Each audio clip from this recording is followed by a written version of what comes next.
Washington, D.C., 1941.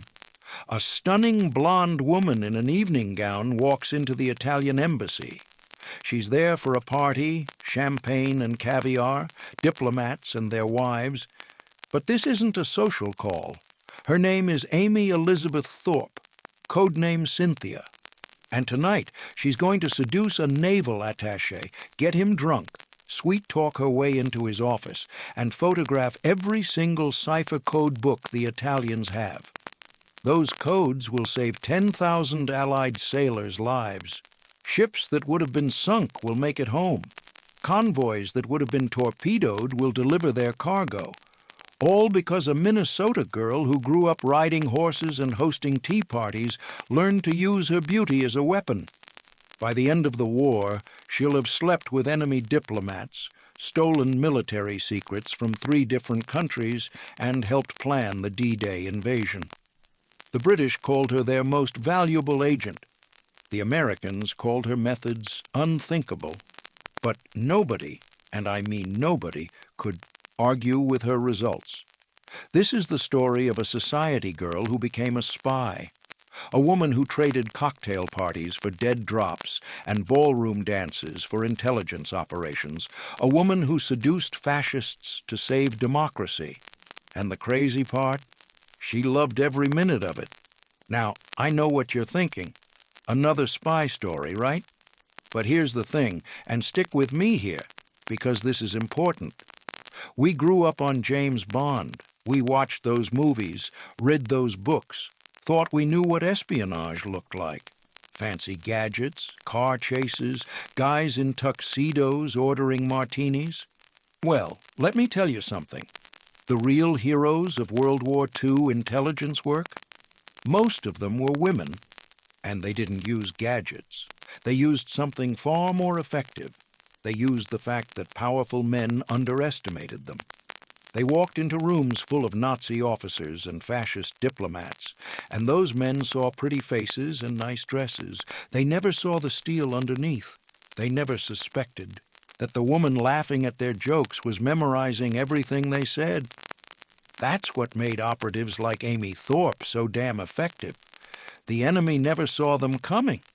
And if you're sitting there thinking this sounds too good to be true, too Hollywood, too made up, well, you're going to want to hear this whole story. Because unlike those Bond films we watched, every word of what I'm about to tell you actually happened. Real people, real missions, real consequences. And here's the kicker. After everything she did, after saving all those lives, both the British and American governments tried to bury her story, pretend she never existed. Why? What was so dangerous about this woman that they wanted her erased from history? Stick around, because that answer will knock your socks off. So settle in, because this one's a hell of a ride. Amy Elizabeth Thorpe was born on November 22, 1910, in Minneapolis, Minnesota. Her father was a Marine Corps officer named George Cyrus Thorpe. Career military man, tough as nails, the kind of guy who expected discipline and excellence. Her mother was Cora Wells, from a well-to-do East Coast family. Money, connections, social standing, the whole package. Amy grew up with everything. Good schools, nice clothes, horses, servants. She spent summers at the family estate, winters in Washington, D.C., when her father was stationed there. She learned French and Spanish from private tutors. She took piano lessons and attended cotillions. She was being groomed for high society, the kind of life where your biggest concern is whether your china pattern matches your table linens. But there was something different about Amy Thorpe, something that set her apart from other society girls. She was restless, curious. She didn't want to just sit around and look pretty at parties. She wanted adventure. She wanted to matter. Her father noticed it early, the way she'd pepper him with questions about his work, about the places he'd been, the things he'd seen. She'd sit and listen to his stories for hours. Naval battles, diplomatic negotiations, the inner workings of military intelligence. Most girls her age were reading romance novels. Amy was reading her father's field manuals. When she was 19 years old, in 1929, her father was posted to the American Embassy in Santiago, Chile. The family went with him. And that's where Amy's life changed forever. See, embassy life isn't like regular life. It's a world of secrets and lies, of alliances and betrayals. Everyone's watching everyone else. Every conversation has a subtext. Every party is an intelligence-gathering operation. And Amy Thorpe took to it like a duck to water. She learned how to read people, how to figure out what they wanted, what they feared. She learned that information was currency, and she learned how to collect it. At embassy parties, she'd chat with diplomats and military attachés. She'd laugh at their jokes, ask innocent questions, play the role of the charming American girl. And they'd talk. Boy, would they talk. Men love to impress pretty young women. They'd tell her things they shouldn't. Troop movements, political scandals, who was meeting with whom.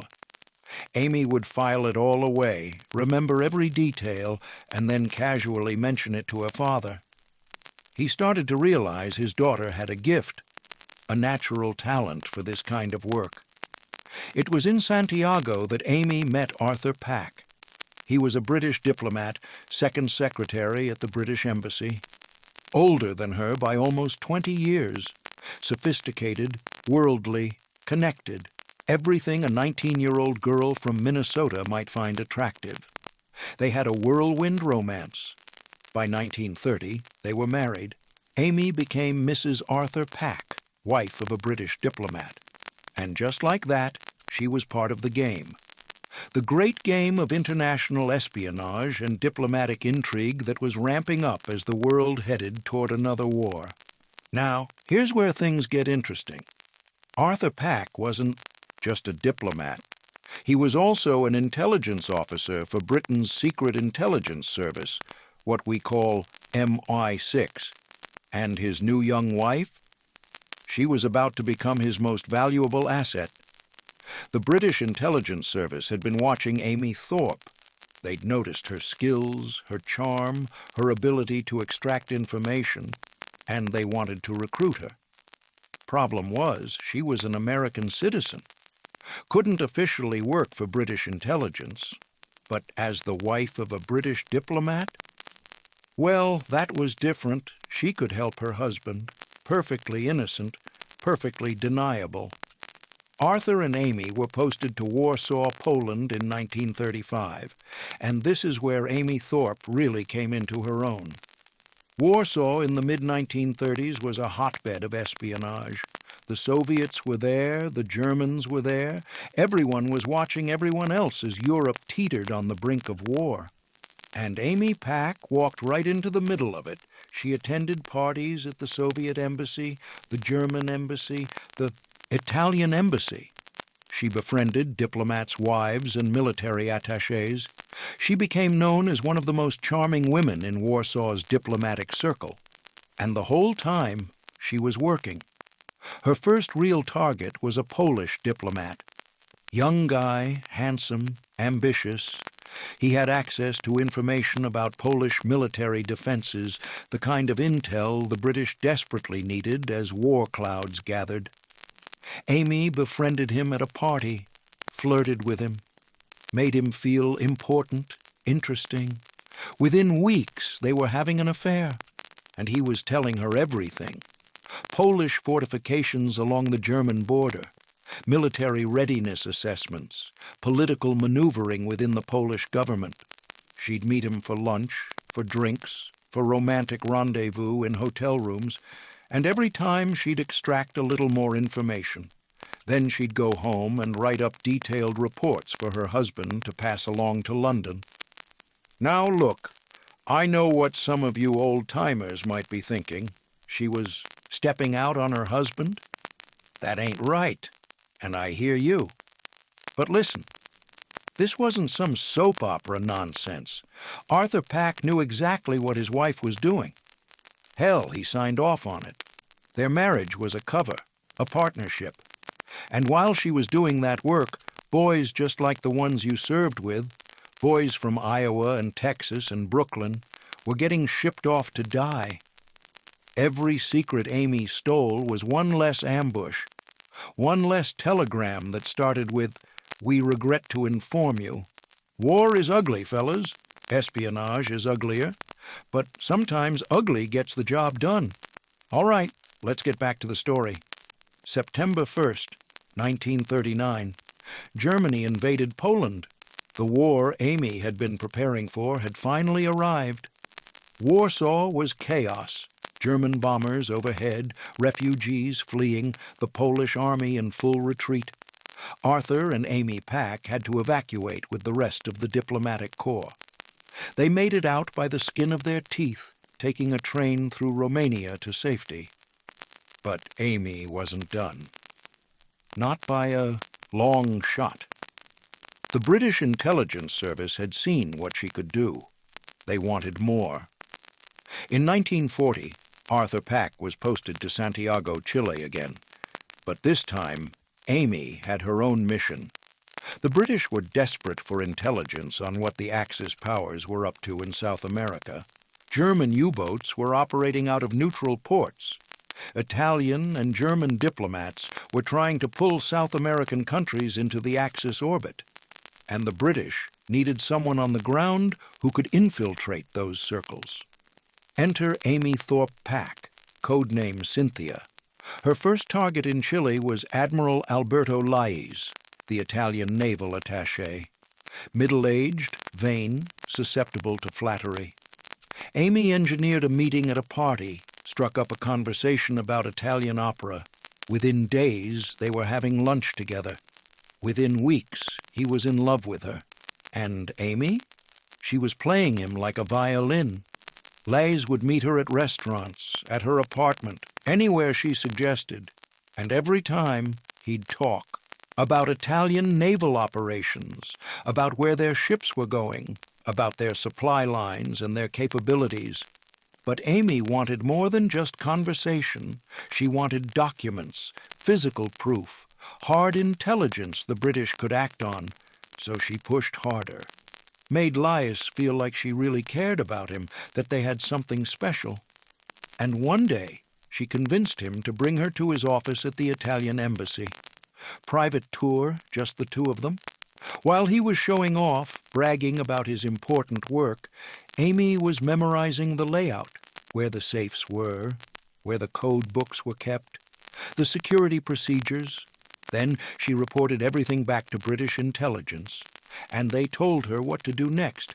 Get into that office, photograph everything, the codes, the cables, the operational plans, everything. But there was a problem. The office was inside the embassy, a sovereign Italian territory. If she got caught, it would be an international incident. The British couldn't protect her. She'd be on her own. Amy said yes anyway. She arranged another meeting with Lais late at night after most of the embassy staff had gone home. She wore her most stunning dress, played the role of the seductive lover who couldn't wait another moment to be with him. Lais snuck her into the embassy through a side entrance. They went to his office. And while he was pouring champagne, thinking he was about to have the night of his life, Amy slipped a sedative into his glass. Not enough to hurt him, just enough to make him drowsy, to cloud his judgment. While Lais dozed on the couch, Amy went to work. She had a miniature camera, the kind of spy gadget that actually existed back then, not the fancy stuff from the movies, but real equipment. She photographed every document she could find, code books, fleet dispositions, operational orders.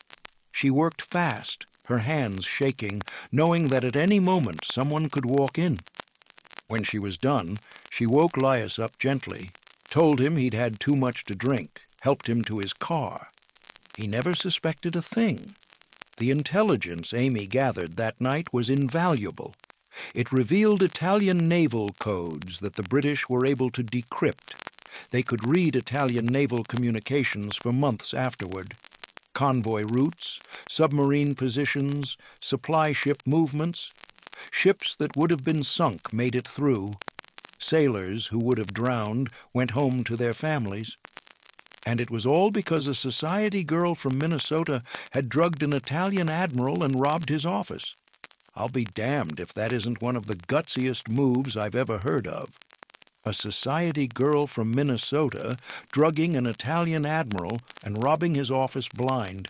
Your fathers and uncles who fought in that war, they'd tip their hats to her. No question about it. All right, so 1941. The United States still isn't in the war yet. Pearl Harbor hasn't happened. But the British know it's coming. They know they need America in the fight, and they're doing everything they can to make it happen. That's where a man named William Stephenson comes in. Codename Intrepid. He was running something called British Security Coordination, the BSC, operating out of New York City. Officially, they were a British government office. Unofficially, they were running intelligence operations throughout the Western Hemisphere, and Stephenson had heard about Amy Thorpe Pack, about what she'd done in Warsaw, about what she'd done in Santiago. He wanted her working for him. There was just one problem: Amy's husband. Arthur Pack had finally had enough. The marriage, already strained, was falling apart completely. He was tired of the stress, tired of the danger, tired of sharing his wife with her work. He wanted out. So in 1941, Arthur and Amy separated. He went back to England. And Amy? She went to Washington, D.C., ready for her next mission. Stephenson gave her a target, the Vichy French embassy. Now, let me explain something for those of you who might not remember all the details. When Germany conquered France in 1940, they didn't occupy the whole country at first. They set up a puppet government in the southern part of France, based in the town of Vichy. This Vichy government technically wasn't at war with Britain or the United States. They were neutral. But in reality, they were Nazi collaborators, doing whatever Hitler told them to do. And they had an embassy in Washington, D.C., right in the heart of America's capital. The British needed to know what the Vichy French were up to, what intelligence they were sharing with the Germans, what their military capabilities were. And most importantly, they needed the French naval codes. See, the Vichy French still controlled a significant fleet: battleships, cruisers, destroyers. And if those ships fell into German hands, if they were used against the Allies, it could change the entire balance of the war in the Mediterranean. The British needed those codes so they could track the French fleet, so they could know what the Germans knew. That's where Cynthia came in. Her target was Captain Charles Brousse, a Vichy French press attaché at the embassy. He was in his mid-40s, married, sophisticated. Amy arranged to meet him at a Washington social event. She was 30 years old, beautiful, charming, fluent in French. She played the role perfectly. The American woman fascinated by French culture, by French art and literature. Brousse was smitten immediately. They started having lunch together, then dinner, then longer meetings, more intimate conversations. Amy learned everything about him: his politics, his doubts about the Vichy government, his frustration with how France had fallen, and she played on all of it, made him feel understood, made him feel like she was the only person who really got him. Within months, they were lovers. And Brousse? He was completely under her spell. But Amy wasn't in love. She was working. Every conversation was an interrogation. Every intimate moment was an opportunity to gather intelligence. And slowly, carefully, she started pushing him, asking questions about his work, about the embassy, about what information passed through his office. And Brousse, wanting to impress her, wanting to prove how important he was, started talking.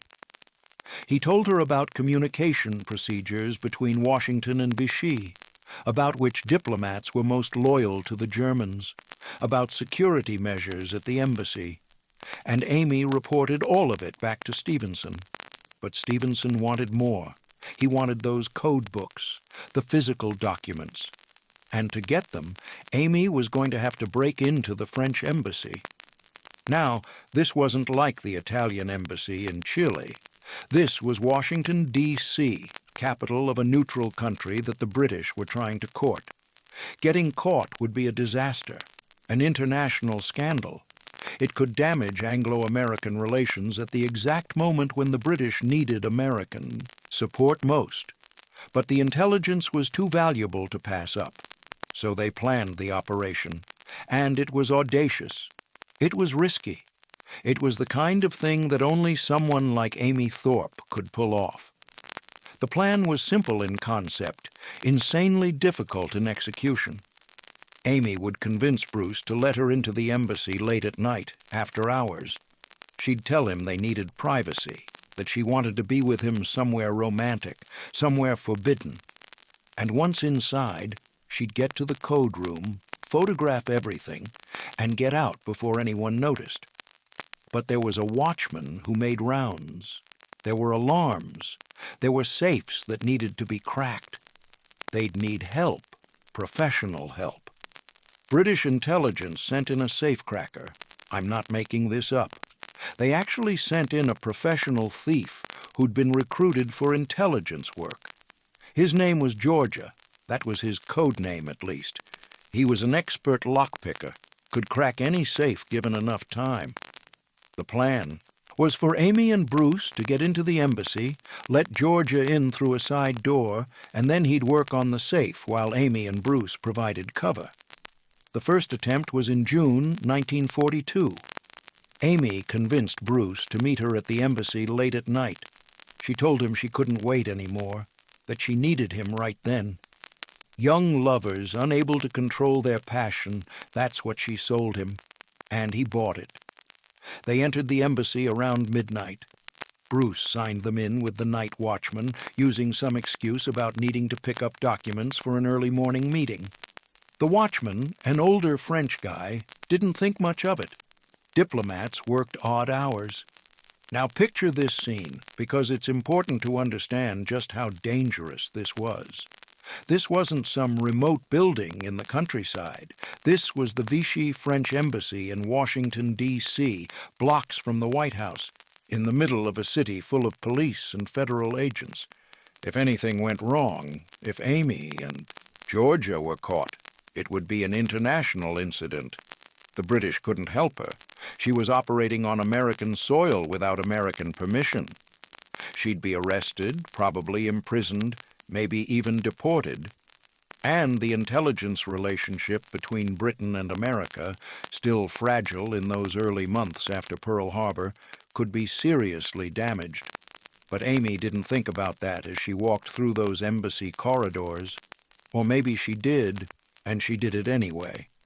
That's what makes the difference between someone who talks about courage and someone who lives it. She knew the risks. She walked into them anyway. Amy and Brousse went to his office. Georgia slipped in through the side door that Amy had unlocked. The plan was simple. Amy would keep Brousse occupied upstairs while Georgia worked on the code room safe downstairs. They had maybe 2 hours before the watchman's next round would bring him close to the code room. 2 hours to crack a military-grade safe. Photograph dozens of code books, put everything back exactly as it had been, and get out without leaving a trace. Georgia was good at his job. He'd cracked hundreds of safes in his criminal career before the war, and dozens more for British intelligence since. But while Brousse thought he was having a romantic rendezvous upstairs, Georgia was downstairs working on the code room safe, and he ran into a problem. The safe was more sophisticated than they'd anticipated. It wasn't a standard diplomatic safe. This was a military cipher safe with multiple locks, anti-tampering mechanisms, the works.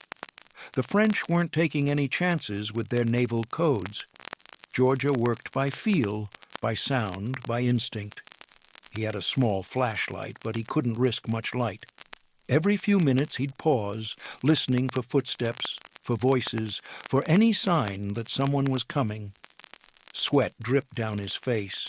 His hands, usually steady as a surgeon's, were shaking slightly, because he knew what failure meant. It wasn't just a blown operation. People would die.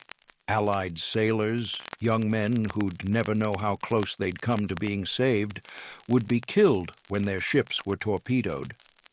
After 90 minutes, he'd only made it through the first of 3 locking mechanisms. This was taking too long.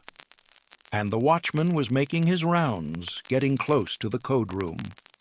Georgia could hear footsteps above, the creak of floorboards as someone moved through the building. He froze, barely breathing, his tools still inserted in the lock. The footsteps came closer, closer, then stopped right outside the code room door. George's hand moved to the pistol he carried. He didn't want to use it.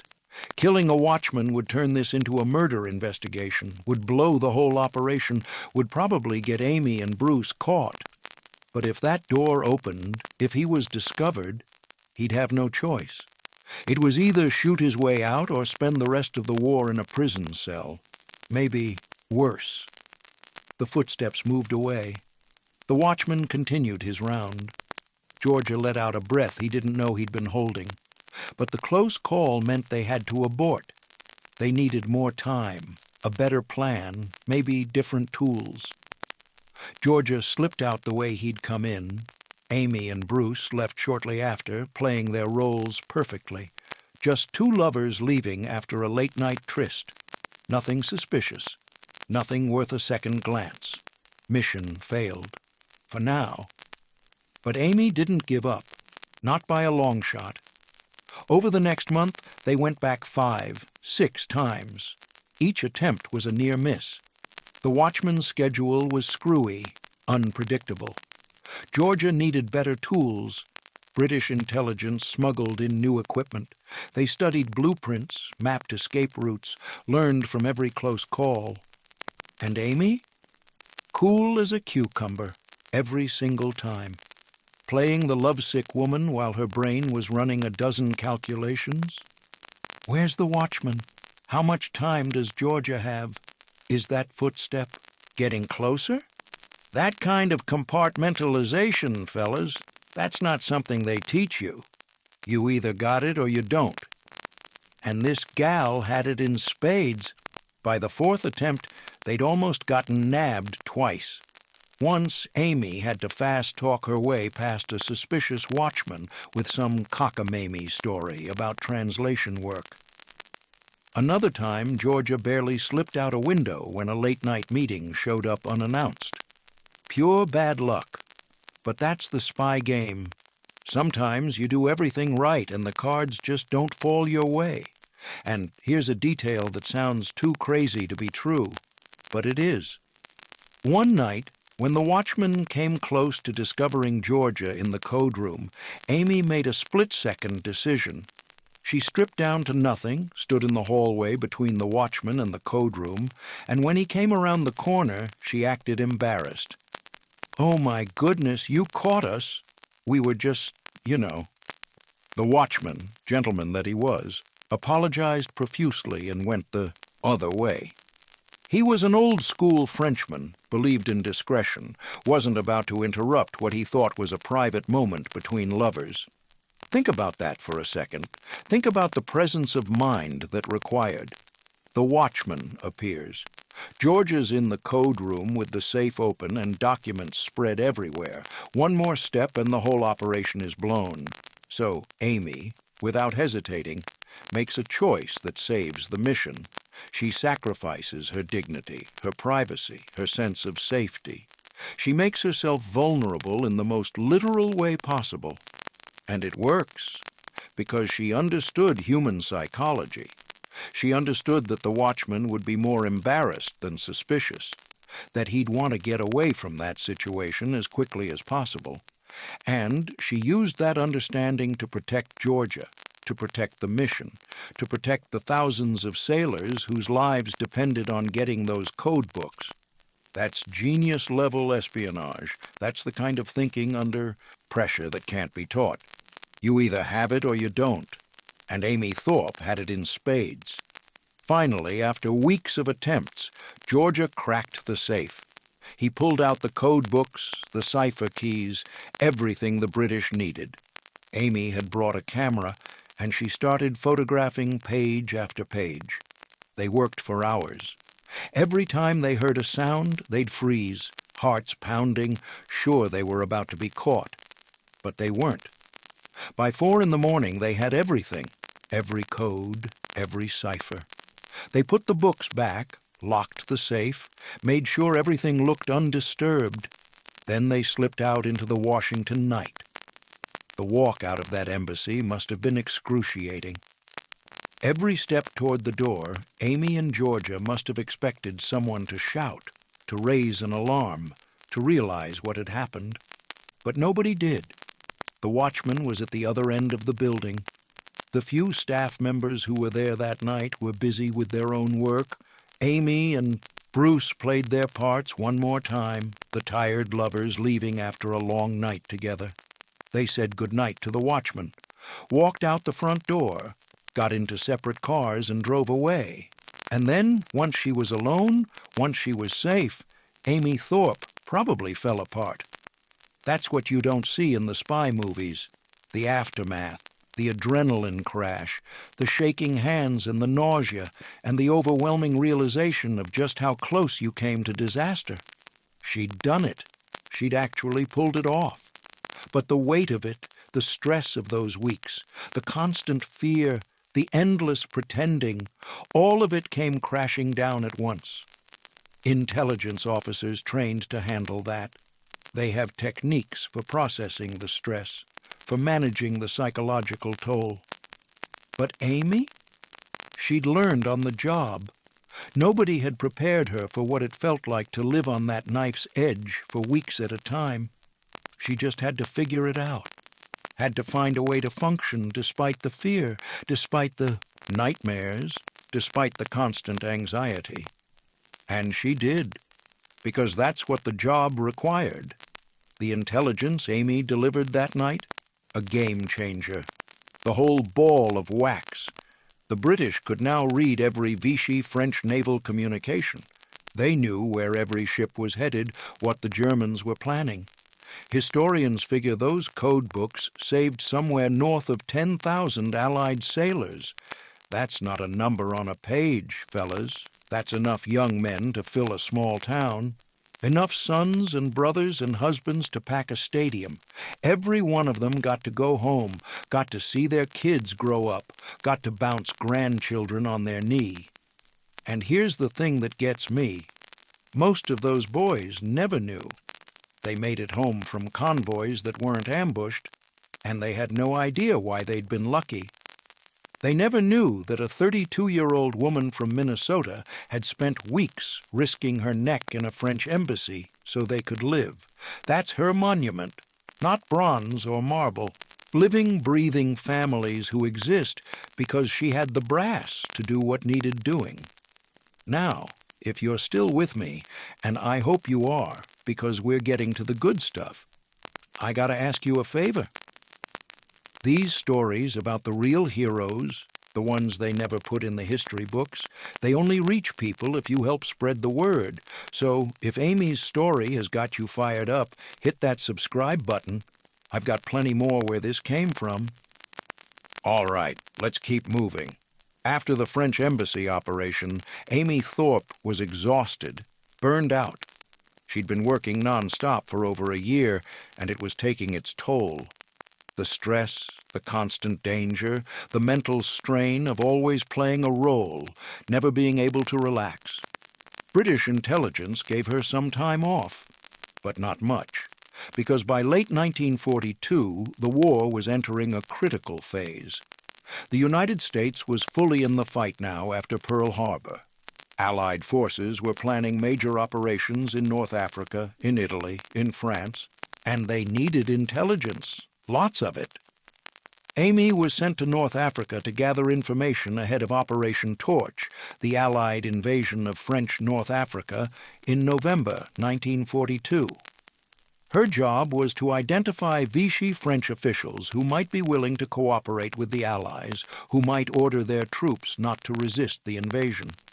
She traveled to Algiers, to Morocco, meeting with French military officers and government officials, playing the role she'd perfected. The sympathetic American, the beautiful woman who understood their difficult position. Some of them talked. Some of them gave her information. Some of them agreed to help when the time came. The intelligence she gathered helped make Operation Torch a success. When Allied forces landed in North Africa, some Vichy French units barely fought at all. Others surrendered quickly. Casualties were far lower than they could have been. And it was partly because of the groundwork Amy had laid, the contacts she'd made, the assurances she'd given. But there was a personal cost. Charles Brousse, the French diplomat she'd seduced in Washington, had fallen completely in love with her.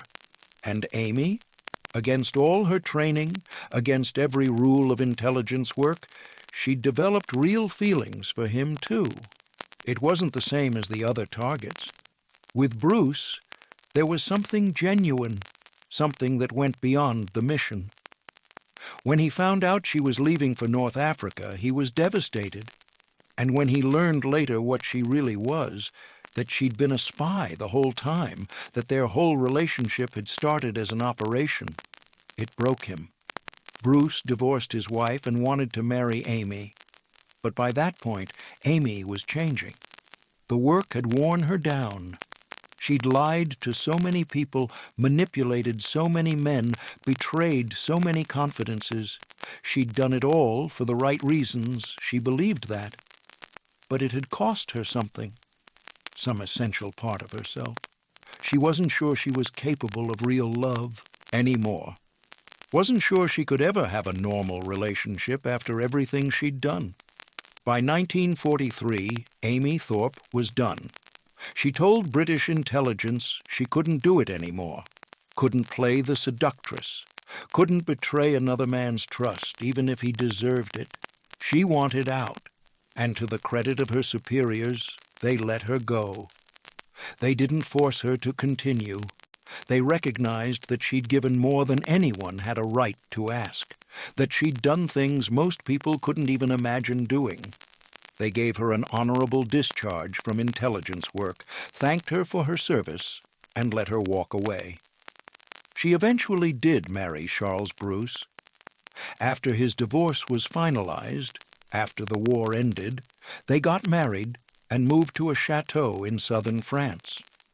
They tried to build a normal life together, tried to forget about the war, about the secrets and the lies, but it was never easy. Brousse struggled with what Amy had done, even though he understood why she'd done it. And Amy struggled with her own memories, with the weight of all those deceptions. Here's something we don't talk about enough. Amy Thorpe was a veteran, plain and simple. She never fired a shot, never stormed a beach, but she came home with wounds you couldn't see. What the docs call PTSD now. Nightmares, anxiety, the works, and the real kick in the teeth? She couldn't talk to anybody about it. Classified, top secret, the whole 9 yards. Couldn't tell a shrink. Couldn't explain to friends why she woke up screaming. She carried that weight alone, fellas. That's the price these shadow warriors paid, and most of us never even knew they existed. In the years after the war, Amy Thorpe's story started to leak out. Bits and pieces, mostly from British intelligence memoirs. Journalists started asking questions. Who was this woman called Cynthia? What had she really done? But Amy refused to talk. She gave 1 or 2 interviews, very carefully controlled, where she confirmed the basic facts, but refused to go into details. She said she'd done what was necessary to help win the war, and that was all anyone needed to know. Some people called her a hero. Others called her a whore. You know how it is. Men who do intelligence work, they get called brave, clever, patriots. Women who do the same work, especially if it involves using their sexuality, they get called something else. It made Amy angry. Not because she was ashamed of what she'd done. She wasn't. But because of the double standard. Because men like Ian Fleming, who'd worked in British intelligence during the war, could write books about their adventures and be celebrated, while women like her had to stay silent or risk being condemned. In 1963, a writer named H. Montgomery Hyde published a book called Cynthia, telling Amy's story. She cooperated with it to some extent, gave him some information, but she was careful about what she revealed. The book portrayed her as a glamorous spy, a real-life femme fatale. It was a bestseller. Suddenly, Amy Thorpe Pack was famous. The woman who'd spent years in the shadows was now in the spotlight, and she hated it. She hated the way the book made her work sound sexy and exciting. It hadn't been. It had been terrifying and exhausting. She hated the way it glossed over the moral complexity of what she'd done, the men she'd manipulated and betrayed, the lives she'd ruined, even as she saved others. She hated the way it made her sound like she'd enjoyed the seduction part, like it had all been some grand adventure. It hadn't. It had been work, dirty, difficult, soul-crushing work. But what could she say? How could she correct the record without revealing classified information? How could she explain the reality without betraying the few confidences she was still bound to keep? She couldn't. So she let the myth stand. Let people believe what they wanted to believe, and she went back to her quiet life in France, trying to find some peace.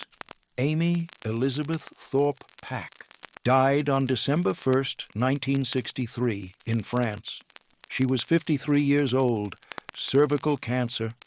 Charles Brousse was by her side. She died quietly, far from the headlines, far from the world of espionage she'd left behind. There was no state funeral, no memorial service attended by dignitaries, no recognition from the governments she'd served. Just a small burial in a French cemetery, attended by her husband and a handful of friends. For decades, that was it. Amy Thorpe's story was mostly forgotten. The book about her went out of print. New generations grew up never hearing her name.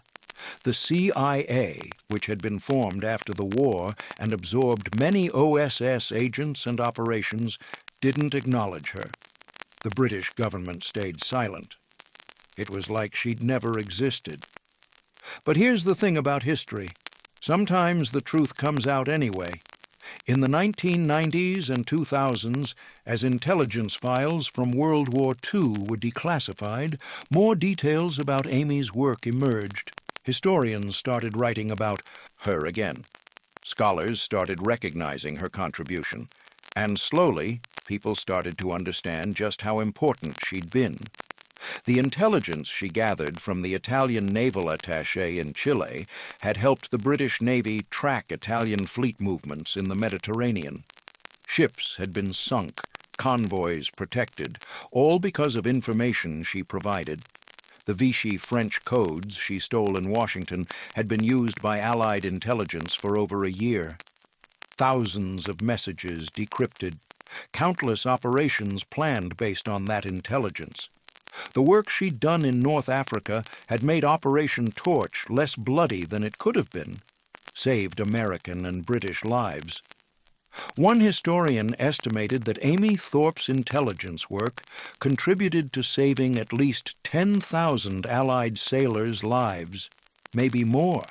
Those were real people, real men who went home to their wives and children, men who got to see their grandkids grow up. All because a woman from Minnesota had been willing to do whatever it took to gather the intelligence that kept them safe. And you know what kills me?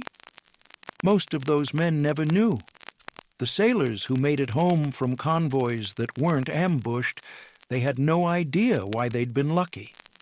the intelligence that rerouted their ships, that warned them away from German U-boat packs. It came from sources they'd never heard of, from a woman whose name they'd never know.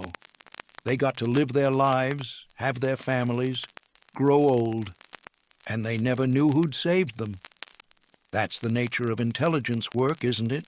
The successes are invisible, the disasters that don't happen, the attacks that are prevented, the ships that aren't sunk. Nobody notices when something doesn't go wrong.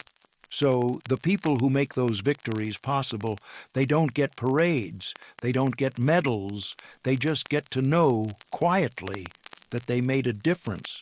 And for most of them, that has to be enough. Now, look, I know some folks get uncomfortable when we talk about how Amy operated. She used her looks, her charm, well, everything. But let me ask you something straight. We sent 18-year-old kids to Normandy knowing half of them wouldn't make it off the beach. We asked boys to kill strangers and live with it forever. Was what Amy did really worse? She made her choice with eyes wide open. She knew the mission. And she got it done. You want to know what really burns me?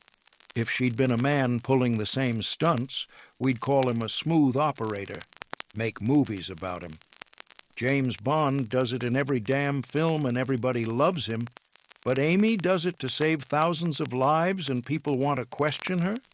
Nah, that double standard is horse manure, and it's time we called it what it is. She was a soldier. Full stop. And let me set something straight. Amy wasn't just a pretty face following orders. The woman was sharp as a tack. 4 languages, fluent. Could talk art and politics with ambassadors and generals. Her handlers didn't just use her as bait. They relied on her judgment, trusted her instincts. William Stephenson, the big cheese who ran British intelligence operations in the Americas, called her one of the finest agents he'd ever worked with. Not female agents. Agents. Period. That's saying something from a man who worked with the best in the business. And courage? Brother, she had it in spades. Not the Hollywood kind with explosions and car chases, the real kind.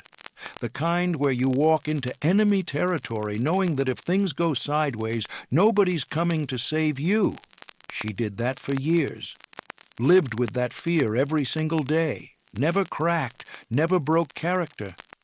That takes a special kind of guts that most of us can only imagine. All right, we're coming down the home stretch now. Let me tell you how this story ends. All right, let's bring this home. After the war ended, Amy Thorpe tried to be normal, tried to be just another woman living in the French countryside with her husband. But she never really could be. The war had changed her too much. She'd seen too much, done too much. And she carried secrets that she'd take to her grave. Secrets about operations we still don't know all the details of. Targets we've never learned about. Missions that remain classified even now, 80 years later. She rarely talked about her work. When journalists tracked her down, she'd give them the bare minimum. Yes, she'd worked in intelligence.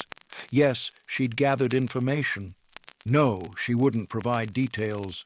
She was protecting sources and methods, protecting people who were still alive, who might still face consequences if their involvement was revealed.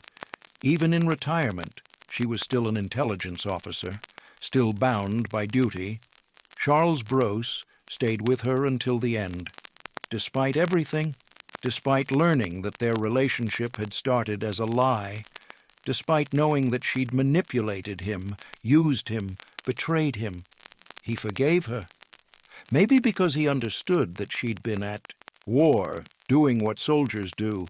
Maybe because he loved her anyway. Maybe because he recognized that the woman who'd seduced him for intelligence purposes had, somewhere along the way, actually fallen for him. We'll never know for sure. But he stayed. After Amy died, Brousse lived for another 23 years. He never remarried. He kept her memory private, rarely spoke about her to outsiders. He'd give the occasional interview, always carefully controlled, always protecting her reputation. When he died in 1986, he was buried next to her in that quiet French cemetery. Two people who'd been on opposite sides of a war, who'd found each other through deception and espionage, together for eternity. Is that romantic? Tragic? Both? I don't know, but I know it's real. And that beats any Hollywood ending. So what do we take away from all this? Simple. War demands sacrifice. We all know about the boys who gave their lives on the battlefield, but Amy gave something different. She gave her innocence, her peace of mind, her ability to ever be just a regular woman. She paid a price most of us can't even imagine so that thousands of sailors could go home to their families. That's real heroism, fellas, not the kind with ticker tape parades. The kind where you do what needs doing, knowing you'll never get a thank you, knowing you'll carry it alone for the rest of your days.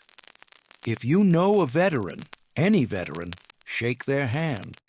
They all gave up something so the rest of us could sleep easy. That's a debt we can never fully repay, but we can at least say, I see what you did, and I'm grateful. I want to leave you with something Amy said in one of the few interviews she ever gave. Someone asked if she had any regrets, and this is what she told them. Wars are not won by respectable methods. Someone has to do the dirty work. I gave my youth. I gave my innocence. And I'd do it again. Because what I did mattered. What I did saved lives. At the end of the day, that's all that counts. That was Amy Thorpe Pack, codename Cynthia, a Minnesota girl who became Britain's most valuable spy, a woman who looked fascists in the eye and outplayed them all. She died 60-some years ago, but the families of those sailors she saved, they're still out there, living their lives, having kids and grandkids. Her monument isn't bronze or marble, it's flesh and blood, and that's more than most heroes ever get. Next time you crack open a history book or watch a war movie, remember this.